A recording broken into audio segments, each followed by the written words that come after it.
Alan Rusbridger, editor of The Guardian for many years, and a decent amateur piano player, and the year 2010 decided that in a year he was going to learn to play Chopin's Ballade No. 1, which apparently you will know is one of the most fiendishly difficult pieces in the entire classical repertoire. Yes, tell us, David. And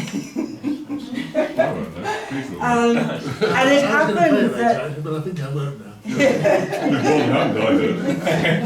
It happened at the same time. He was renovating a cottage in the country, buying a grand piano, moving it into the cottage, and we had the Arab Spring, the Japanese tsunami, the WikiLeaks, the phone hacking scandal, and all sorts of stuff going on. Absolutely dizzying amount of stuff.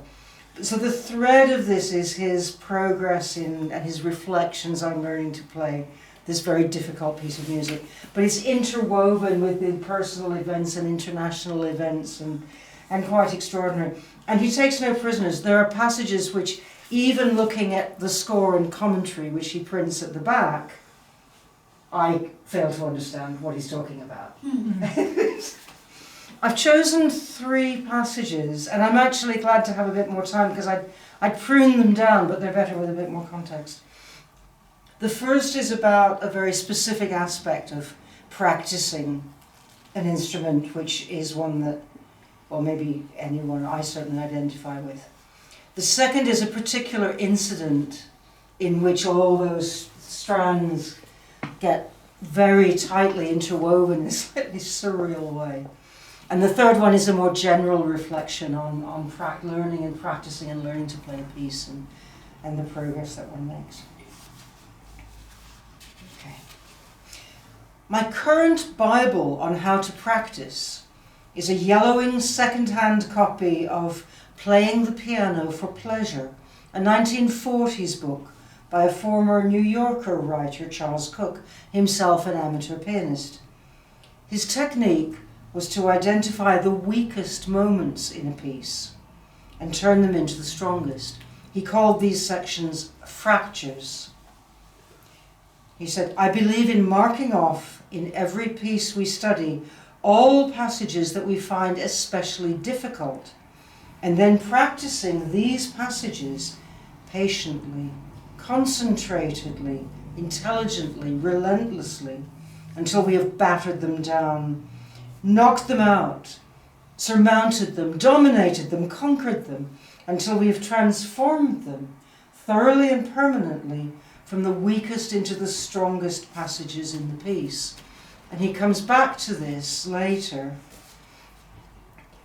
He's at a stage now where he's got a lot of the separate passages down pretty well, but linking them together and making them musical is not there yet.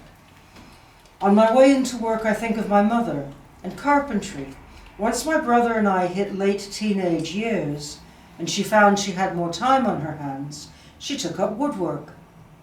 Sometimes I'd play around with her pieces of wood. She would go to auctions and second-hand shops to buy old mahogany wardrobes to dismantle and use for their wood. She once dismantled an old Canadian harmonium for the same purpose. I remember realizing as I watched her that the first lesson of carpentry is what a precise skill it is. It's no good measuring to approximately the nearest millimetre. It has to be exact. You have to choose the tenon rather than the bench saw, pick the small enough drill bit, and use the set square and the right grade sandpaper in order to end up with a table that works.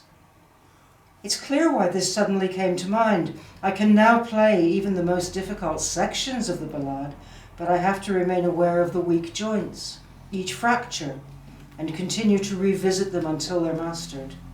And of course, if I stop focusing on them, they won't just remain weak joints, they'll get weaker. In carpentry, each piece you make is built of joints, each one crucial to the integrity of the whole. I need to remember this with the ballade. There's no room for imprecision. Each dovetail and dowel matters in exact detail. Okay, and now the anecdote. The context for this is that Rusbridger has, on about 2 hours' notice, flown out to Libya to try to secure the release of a Guardian journalist who had been imprisoned by the Gaddafi regime in the early stages of the civil war. He actually succeeds, although only by the skin of their teeth. But this is quite okay. The three of us then go to, so they're staying in a half-empty hotel with almost empty of residents, half empty of staff. Civil war breaking out all around, absolutely high tension, absolutely crazy. Okay. The three of us then go for supper in the empty hotel restaurant with skeleton staff again. There's distant gunfire. Peter thinks it is probably just celebrations in Green Square. The government troops have just taken, we discovered in our meeting with the Gaddafi people, the key town of Ajdabiya. A waiter whispers it's all wrong. They should not be celebrating killing fellow Libyans. After eating, we go up to the roof where there are a handful of other journalists trying to get sat phone connections. We stand on the hotel's incongruous artificial grass lawn, listening to the sirens, tracer bullets, automatic fire. Peter pulls us inside. I've seen these guys shooting. They have no idea where they're aiming. And the next morning, today the Steinway is due to arrive at Fish Cottage, and I wake to find myself still 1,500 miles from home. I have breakfast with Peter and Ian. There are maybe half a dozen other hotel guests there. As we eat, I spy another Hotel Petrov piano up on the internal balcony overlooking the restaurant. I've packed the Ballade score in my bag. We've 2 hours to kill before Ismail's due to take us to our next meeting, and I have no wish to risk leaving the hotel. I ask a waiter if I can practice on the piano. He seems baffled to be asked, but readily agrees. And so I sit down in Tripoli, in the middle of a civil war, on a ledge above an echoing and virtually deserted restaurant, with just the faintest hint of Frank Sinatra over the Muzak system, and play the first few pages of the Chopin Ballade. I see a few faces craning up at me, but soon they go back to their scrambled eggs and grilled tomatoes. This is hardly the craziest thing happening in Tripoli at the moment. At first I'm self-conscious. The Petrov is pretty ropey, but soon I forget any company and concentrate on the music, the piano echoing out over the chandeliers into the cavernous space above the restaurant.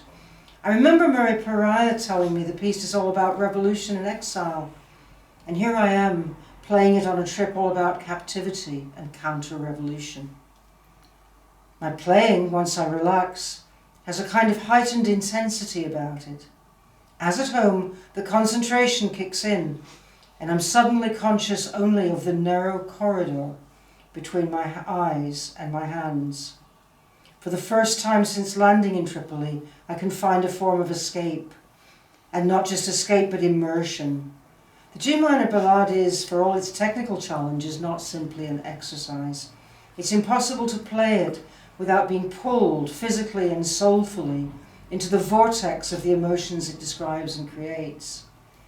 The surroundings may be incongruous, but then Harwood and Polanski sensed how the piece would work in a far more extreme version of Dislocation, an abandoned house in the middle of total war. This is a not quite abandoned hotel on the eve of war. For a few minutes, though, the notes have that same gravitational traction away from the immediate surroundings and into a very different place. And then finally, this one is set at the time when WikiLeaks was kicking off and the hacking thing, but there's just all sorts swirling on. Normally I don't get too paranoid about such stuff, but with WikiLeaks and the hacking story, we're currently making a lot of enemies of people who would have the means and motive. I get in touch with the office. The Guardian security people can't understand what was happening, so I end up awake until 2 a.m. this morning talking to Google HQ at Cupertino. They agree something's odd happened, but they can't explain it. In the midst of those strange goings-on, I try to practice. it doesn't go well. I'm back to all the bad old habits of just playing random bits of the whole work, playing it too fast, and then just getting more and more depressed as I realise I'm still miles and miles and miles away from playing this piece. After a while, I take myself off to the pub, thinking I'm really a bit crap, and this whole thing might be unmanageable. This morning, though, I go back to it with more focus and resolve, concentrating on the arpeggiated section I'd looked at with my teacher on Wednesday. Besides the twisting of the wrists, I realise today that my problem with this section really comes at bar 170, where there's a tricky 5 against 6 in the right hand.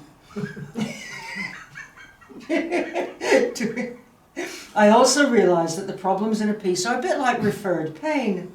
Just as pain sometimes appears in an area far removed from the actual source of the problem, so I find myself thinking I'm struggling with one part of a passage when the real problem actually lies a few notes away. I'm also learning that progress isn't linear. I have to accept that just because you can play a section one day doesn't mean that you will be able to play it better or faster the next day. Reminding myself of that should keep me from the kind of mood I got into during yesterday's practice. Sometimes you have to go back and play things even more slowly. Sometimes you get worse before you get better.